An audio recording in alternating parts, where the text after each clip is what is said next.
Hello, Cheers to Business listeners. I'm Ashley Smith, Vice President of Wholesale Pharmacy for DocRx and listener of Cheers to Business. And I want to tell you about the great company I work for. DocRx is a family-oriented company dedicated to tailor operational solutions for patient health and compliance programs that increases the quality and efficiency of patient-centered care, and always with the mission of the patient's health first.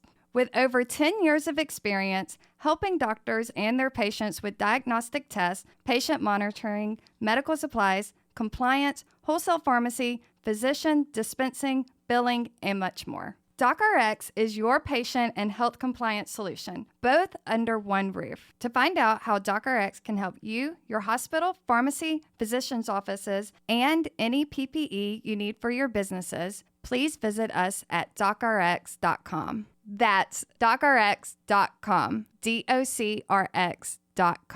Now enjoy the show. We finally came to terms, and it's hard because I never wanted to get in business to make a bad product. You don't ever do that or provide a bad service. You think you're going to provide something really, really great. And, I screwed up, and I made the number one rule is don't make a product you like, make a product your customer wants. Yes. I made a product that I liked. I tried to analyze, what did I do? What is it really me? Or how can I fix that? Finally it just came to a conclusion. It's not me. It's not anything else we're doing. It's the product. We don't have this. When they finally opened their hearts and their mouths. Does this dress make me look fat? Yes, it does. Don't See, wear people it. need to say that. I know, and that's what we did. Does this beer make us look like idiots? Yes, it does. Stop making it. And now I'm building a new company, basically. It's the same brand. The only thing I kept was the logo, Serda Brewing, and the name. Everything else, as you can see from the design of the can to the beer that's in it to the personnel and our vision for what we're going to do in the future is completely different.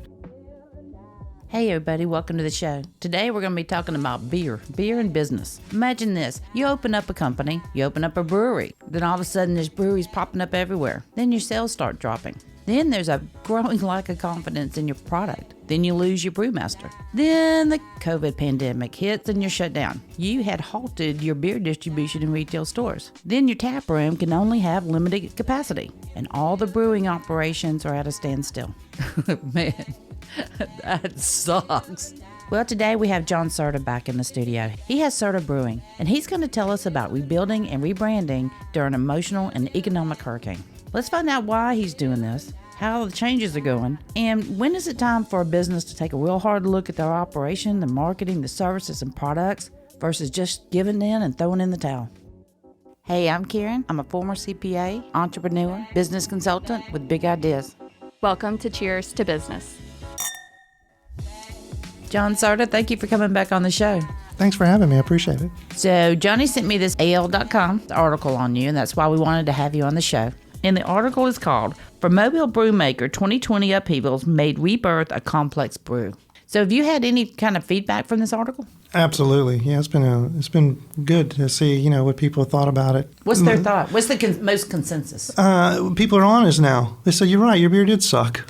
Wow. I was like, why didn't you tell me that in the beginning, jackass? Nobody's going to tell you got an ugly baby. I know, they're not. Okay. But that's the best way to get it out. Yeah, it's been well received, and I think it's been shared like 600 times. Oh, that's awesome. Yeah. While I was reading that, I found myself, just because I met you one time, I thought I had the right to be so very proud of you. Well, thanks. Why is that? Because you had one of the hardest business conversations ever with yourself. That's what I got from the article. So you have something great. A lot of people, over the years, what I have found is what they do is when their stuff's not selling or their service isn't, nobody's buying their service, they go, what's wrong with those people? I have the best product ever. I do this better than anybody else in the world. Well, put on a cape, but that doesn't help you sell anymore. You're absolutely right. And I'm smiling because that's what we did. We blamed everybody but ourselves. Well, there's too much competition. Yes, or our distributor is not doing their job. I heard that over and over and over. We're too good to go into retail? Not too good. It's just they're not pushing our product. So see, that always makes me go, why? Well, our distributor did exactly what they were supposed to do. They got it in the stores. Then what? It didn't sell. Okay. Why? Because it was the wrong kind of beer. How'd you figure it out? Well, first you look at the sales, Right. and you're looking at what's called velocity is the term that they use in the industry, how fast your product is turning over. Okay. And we didn't have velocity at all. We got all of our product in every store that we wanted to, except for a few. Mm-hmm. And in hindsight, I'm very glad we didn't get our product in those stores because they didn't see how dismal our sales records were. So they'll probably give us a chance They were now. available for later on. Right. Okay. So our distributor did exactly what they were supposed to do. They got our product in the store shelves. They got it in restaurants and bars. And from there, it just sat. And we're wondering why. Why do we not have the sales volume that other companies have? How come he doesn't think I'm pretty? Right, I know. And I put out and everything. What? So, and it didn't. And, they still didn't love me. I wish she'd Story of been my easy. life, I know. Again. Take me on a date. So I had to figure out, what are we doing wrong? We did everything from the bottom up, except for the main thing, the 500-pound bear in the room or whatever that saying is. And, we cut expenses like, we're a clean running engine now, because we cut every expense we could think of, because when your sales aren't high, what do? You cut expenses. Right, but sometimes that bites you if you cut the wrong ones. It does. And we started cutting the wrong one. Just stupid things that we would cut, Don't cut marketing when you're trying to grow. Right, exactly. And people do that. It blows my mind. It did. Give you a fine example is I would spend money on pens, branded pens. And then one day there was a 2-for-1. And so I bought branded pens. More pens for less money. Well, I got in trouble for that because I spent $200 on branded pens. And I can't tell you how many times I've gone into a bank or a restaurant and the banker or that server is using our pen. So for 30 cents, I get to have my name in front of somebody for the life of that pen. I mean, that's great branding to me. It's worth 30 cents. It is worth 30 cents. I think marketing should be 7 to 8% of the budget. Yeah. If you spend 7 to 8%, which is an industry average, it's a national average. Mm-hmm. So, but I found it works. Because when it's 7 to 8% and your revenues go up, it drops to 5. People go, oh, I'm not spending as much. No, you're dumb. Go spend some more to get back to that 7 to 8 if you want those revenues to grow again. Right. And so I think people need to look at their numbers and understand them, which is sounding like what you were doing. Well, we didn't have much money, because our sales were bad. So we really had to look at, where are we going to put our money? And after cutting everything we could cut, our sales are still bad. We just really had to take a long, hard look and say, is it, what is it? Is it? And it just kept, it was hitting you in the head the whole time. All right, It's the beer stupid, Before that, though, I've seen over the years that people go, I need an investor. I need more capital so I can get it so I can keep going until they realize how good my product is. You're like a mind reader. Yeah. That's, No, I've seen it. We did. We actually tried to get some outside investors to make us last a little bit longer. And they saw it. They were like, no, it's, the beer's not good. We finally came to terms. And, it's hard because I never wanted to get in business to make a bad product. You don't ever Right. do that or provide a bad service. You think you're going to provide something really, really great. And, I screwed up and I made the number one rule is don't make a product you like, make a product your customer wants. Yes. I made a product that I liked. My favorite beer is Pilsners. I like Pilsners and lagers, but they don't sell. Well, they do sell. I mean, the largest beer. There are other people who like that kind of beer. They do, but I mean, they sell a lot, but you're competing with, Budweiser's and Miller Lights and companies like that already make and have, multi-million-dollar ad budgets and you're competing with that.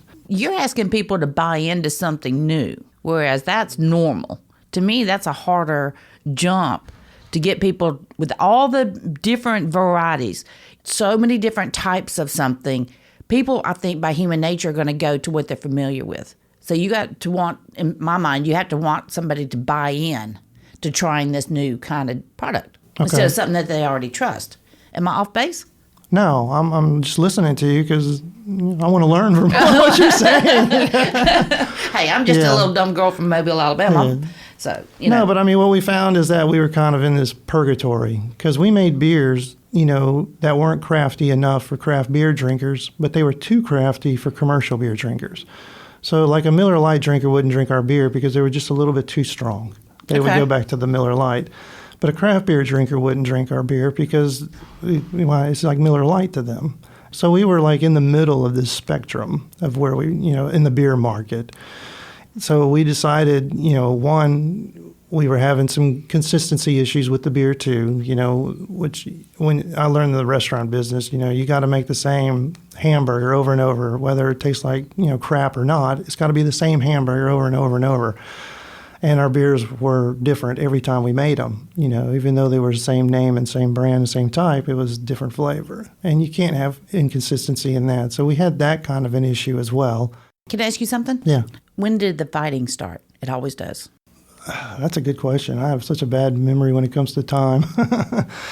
but it does. Yeah. It's the tension. And then it's no different to me of being in a business relationship than a marriage and one of the partners lost their job. Yeah. And all of a sudden you have financial hardship. You want to fight? That's when the fighting's going to start. Yeah, there's nothing worse than having financial problems, and that does test a relationship. But, I'm a big fan of Ray Dalio, and I always think, he's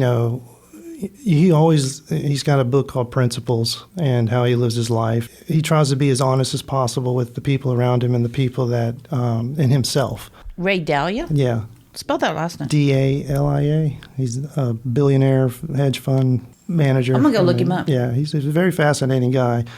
And he wrote a really good book called Principles. So I always try to, how do you want to get to the bottom of a problem? Do you want to blame others or do you blame yourself? And nobody ever blames themselves. And if everybody took responsibility, 90% of the problems that you have and the world would be solved because everything that happens is because of your own decisions and or lack thereof. Life's about choices. It is. And you make the right choices, you make the bad choices. So everything, every time there was a fight or something, I tried to analyze, what is it? What did I do? Is it really me? Or how can I fix that? And, finally it just came to a conclusion. It's not me. It's not anything else we're doing. It's the product. That's the product. We don't have this. And you think that moment sucks, but I think it's the most wonderful moment they can be. Mm-hmm. Well, it's scary because it's like saying, well, I had this kid and now he's ugly and I don't want him anymore. So what do? Well, it's kind of like kids they look like little old men when they're born. Then they get so cute. Then they go to middle school and I don't know what the hell happens. And then they're coming out and they look too good for high school. That didn't happen to me. I don't know what happened to me. So what stage are you right now? I'm still, any day now. I was talking about your beer. Oh, I thought you meant, I'm going to get good looking. I know it's going to happen. John, come on. Anyway, so yeah, back to the beer. We were just like, it's not a quality product. It doesn't hit the mark. The market doesn't like it. So, we need to change it. And I was on board, and a lot of other people in the company were on board, but, the people that had to actually make the change were not on board. So, that's a hard thing to do because then you have to make that change. And we went, changed the personnel that was involved in the brewery, and that's a hard conversation. Well, the hard part is, we had to find somebody else, and there's having a talented brewer. If you're in a city like Austin or, in the state like Washington or something, you could probably find one. But to get somebody to come to Mobile, Alabama. It's got the money you don't have yet because you're investing. Yeah, and you got to pay a lot, and you got to convince them that this is a great market and to come into. And that took a long time. And we finally found somebody, Did you have to offer them ownership? No. I've seen that happen a few times. No, we, we're talking about it, but we didn't offer it to them. That's smart. But we did, we put some parameters. Mm-hmm. If you meet this is what you'll get paid. If you meet this is what you'll get paid. I love incentive. And and they're huge incentives, so. But they have to be to get somebody good. Yeah. But I don't. As long as I'm making money, I don't care. Yeah. I what think we need to salespeople pay. should all make $1 million each. If they're worth it. Yeah. Yeah, If they but that's only if I'm making $2 million. right. And they're doing their job. Well, so. if they weren't, you wouldn't be making the $2 million. True. So if you can get somebody talented, you invest in the tools and you pay them what they're worth, you will make money. Right. But, when you're in that stage where you don't have the money, what do you do? What have you seen? How have you seen, like, if you don't have the money to recruit good enough talent or to hire that salesperson yet, how do you overcome You sell that? them on the dream of what we could be, number one. All right. Not everybody's going to buy it. They're not going to buy into that. And then, you put those steps. You make them smaller. They don't have to put so much energy to get to the next one. Break that down. What do you mean? Give me an example of the smaller stages. Well, if you take your first goal, is there another mini goal in between that, the beginning and that first goal? Is there a halfway point? Not right now. Right now we have one goal in mind. But if there were a halfway step, that would keep them engaged. You divide the ultimate goal for that first step into two. Okay. I'm not saying this is genius. I'm not saying, I don't know. It's just something I've noticed, and a pattern in people, that the more you hit them little, the more engaged they become because they know it's coming faster. Okay. I think it's a mental game. When you look at goals, everybody says, I want to lose, 50 pounds. My fat ass is not going to do that. But if I can lose 2 by next week, I'm going to go whoop, whoop. So you're right. You're breaking it down and you're breaking it down in smaller and smaller increments. But if you tell me I got to lose 50 pounds, I know that it's not going to happen because I know people don't work for what's not attainable. Okay. But if I see something, if I can see that goal, I can do that. They want to be challenged. People want to be productive. My biggest goal for everybody that's ever worked for me is I want you to feel productive at the end of the day. Okay. Give them $1. Have them feel productive. People need that in their life. They need to know that they did good. They need to know that they made something good. Somebody once told me, they said, Karen, it's not about the dollar with you, is it? I said, hell no. I go up on the Parkway. I've had to eat cat food before. I've been hungry. I've gone without toilet paper. I need to feel validated and feel good about doing something. But if you tell somebody in 1 year your goal is, they ain't going to do it for about a week and that's gone. That's what resolutions are about. Right. Another thing I've noticed too that is people set these plans in place. We're going to do it like this, in that order. Well, that never works out. No, not at all. I've been known to tell people, whether right or wrong, I drive them insane. I actually do drive them crazy because they'll go, all right, well, tell me the next 3 steps. I said, well, I know the first one. And I think I know the second one, but the third one's going to depend on how number 2 turns out. Because it's not going to go 1, 2, 3. What in your life? Right. None of us would be wearing masks if everything and plans in our life worked out perfectly. Are you glad you've gone and going through this? Absolutely. Heck yeah. Yeah. It's exciting to me. It's intriguing. It is. I've learned a lot about myself, and one thing I hate doing is running companies, but I like building them. Yeah. And now I'm building a new company, basically. I mean, it's the same brand. The only thing I kept was the logo, Serda Brewing, and the name. Everything else, as you can see, from the design of the can to the beer that's in it to the personnel and our vision for what we're going to do in the future is completely different. And the cans are cool. He brought me beer. I get to keep that beer, right? Yes, I brought them for you. Thank you so much. Right, I like beer. Well, do you? Because these are different beers now. These are completely different craft beers that we like I said, we went all in with craft beers. So what are you doing differently now? You're going to get out in retail? We are kind of in hit on retail. that earlier. Yeah. Now we're back in retail. We went. Our distributor took up our beer again. And they're very happy, and we bounced our ideas back off on them, to see, what do you think? What do you see in the market is selling? What are we doing wrong? And they had a lot of great advice. Good. All our distributors did. And but you had to ask them, though. They didn't offer. Yeah, they did not offer. So we had to, everybody doesn't want to tell you, you're the ugly kid in school, but. So we're back to the ugly people again. Yeah, I know, which I'm comfortable with. I am too. I wasn't a cool kid either in school. So, I'm comfortable with being the dork in the corner. So, when they finally opened their hearts and their mouths. Does this dress make me look fat? Yes, it does. Don't See, wear people it. need to say that. I know. And that's what we did, Does this beer make us look like idiots? Yes, it does. Stop making it. So they were very, very helpful. And, everybody was. And, when you just shut up and listen to people, especially people that know what they're talking about, the beer geeks in the market, the retailers of the craft brew stores, and you just listen to them and you ask the right questions because nobody wants to tell you, you're ugly. So you got to kind of, figure out ways. You've got a good personality. Yeah, I do, right? Oh, and I'm funny. You are funny. I know. You're very handsome, John Serda. Oh, shucks.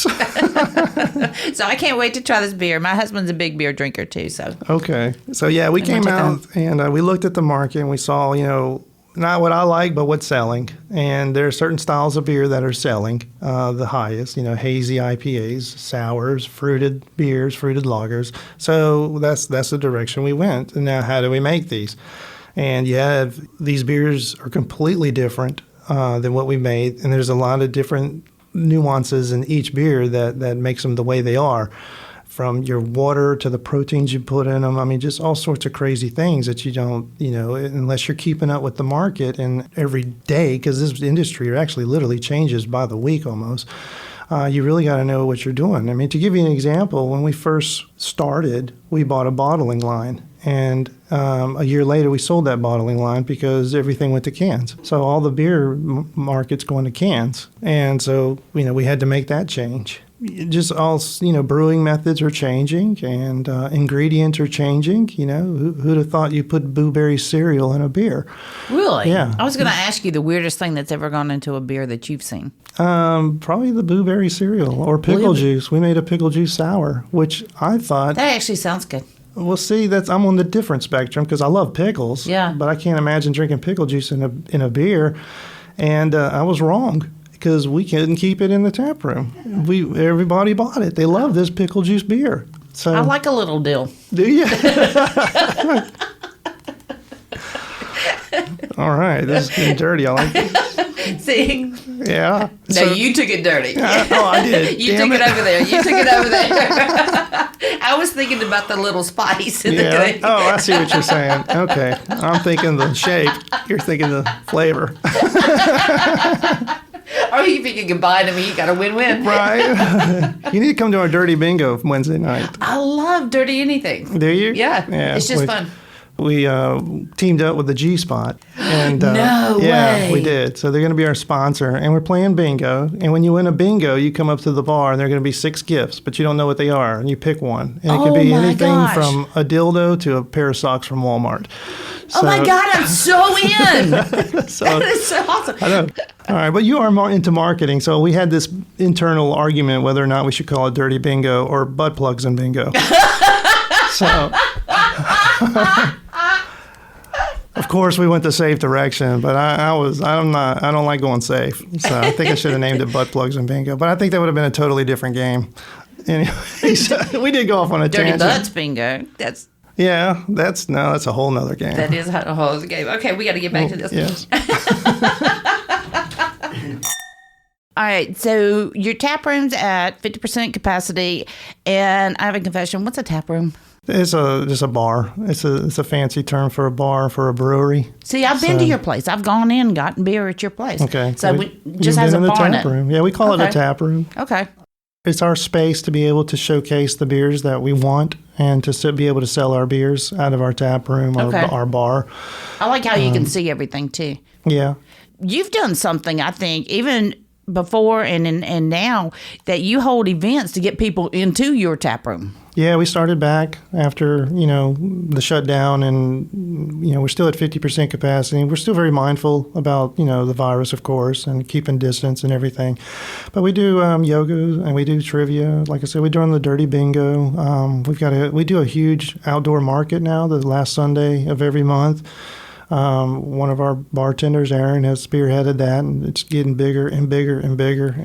Do you find that people are eager to get to those events or still are hesitant because of COVID? Both. I think more people are eager to come out, and there's a lot of people that, are still kind of scared, and they don't want to be out. And you got to respect both sides. Yeah, I do. I mean, I can understand, some people have... just different than I am. I'm a little more risk taker than most people. So where is this tap room? How do people find you? Where do they get your beers? Our tap room is located downtown at 600 Government Street. We are right behind the famous Winsel's restaurant next to the Social Security building. The best way to buy our product is to come to the brewery, because then you're going to get it the freshest, and I'm going to make the most money because my profit margins are larger. I like honesty. So come to the brewery and buy it. The second best way is to go to other retailers, your bars, Loda Beer Garden, Callahan's, Nixon's. They've been really good to us. And Merry Widow. Are you in Noel's places? Yeah, we're in Brickyard. Nice. So we're in Brickyard, and he doesn't own Haley's. We're in Haley's. No, Haley and Delane own Haley's. Yeah, she picked up our product too. Nice. Yeah, so there's another place. Bars and restaurants. And we also sell to retailers, Rouse's, Greer's, Piggly Wiggly. Look at you. Pretty soon will be, the two that we didn't make it were Walmart and Publix. But we're going to be Nobody in Walmart wants to go there and Publix. anyway. Yeah. Walmart you go to when you need, orange juice, bullets, and lube. But how many times do you need those three products? But Publix will be in also. And one good thing about, you were talking earlier about the virus and finding opportunities in the virus is there's not a lot of companies that are back in full production. A lot of beer makers. I don't know if you've been down the beer aisle in certain stores. There's a lot of empty holes in there. And that's a good opportunity for us because we're back and we're making, a lot of beer. And retailers are dying to get product back on their shelves. So everywhere's empty. Fill it. Go fill it. Find a way to fill it. Right. Mm-hmm. So that's what we're doing. We're able to be able to get in and take advantage of that as well. So not only is the better beer helping us out, but the fact that retailers do need product now is helping us out too. John, I know you don't know me. The second time you've been on the show, I'm dead serious. I am so proud of you because I know how hard it was to do what you just did and still doing. Yeah, it was. It is. But it's kind of fun. I mean, once you realize what the problem is and you put things into a new direction and you're going towards that new direction. Because you feel productive. You do. Yeah. And you're righting a wrong. And but I mean, are we there yet? I don't know. Did we make the right choices? No. I don't know. Never accept that you're there. One, you never stand taller than when you've been cut off at the knees and get back up. Okay. Said by Karen Simmons. Another one was I was on a panel recently for Mobile Chamber for Road to Growth. And one of the early entrepreneur business owners asked, how do you know when you think you're really there and you're not? And someone there gave a big, long discussion of all this kind of stuff. And it came to my turn. I went, you buy a big boat. That's it. They said, what else? I said, nothing. Every successful business person that I've seen who thought they were more successful than they were went and bought a big boat that it all went to shit in a handbasket.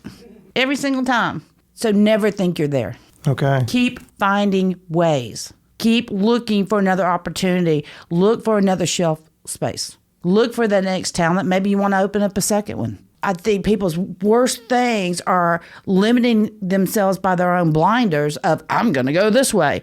Well, God is laughing at you. That's why it thunders and rains all the time. Thunder is him laughing at you because no one ever stayed in that path that they put the blinders on for. Yeah.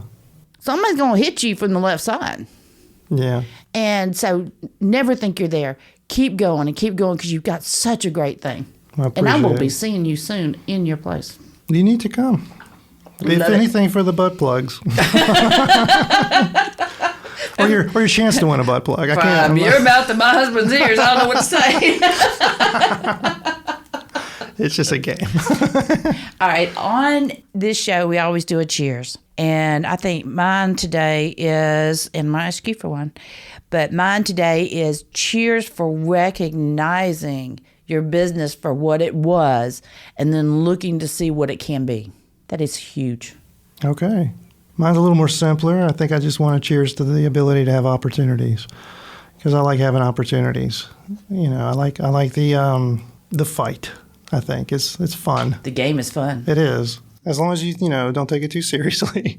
You can't. You'll cry all the way home. You will. All right, y'all. You heard it here. New beer. New Serda Brewery. New brewmaster. New brewmaster.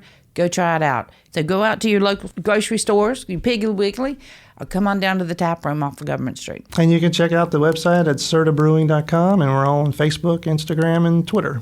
John, thank you so much for coming on the show and telling about a hard conversation with yourself and your team. And thanks for having me again. I appreciate it. Hopefully back. next time it's going to be a good story of how everything turned around and we're successful. See, I think this is a good story. I think this is a great story. I think if you had not had that conversation, it would have been awful. Yeah, I know it would have. So you're on the path now. So not when you get there, because you never get there. Keep going. But later when this is over and you have gone national with your beer and you've got to get a bigger brewery, that's when we'll talk. All right. Until then. Till then. Cheers. Cheers. Please be sure to subscribe to Cheers to Business podcast on iTunes or anywhere else that you get your podcast. Visit our Facebook and be sure to give us a like. And if you have any questions or topics you'd like us to discuss, shoot us an email from the website cheerstobusiness.com.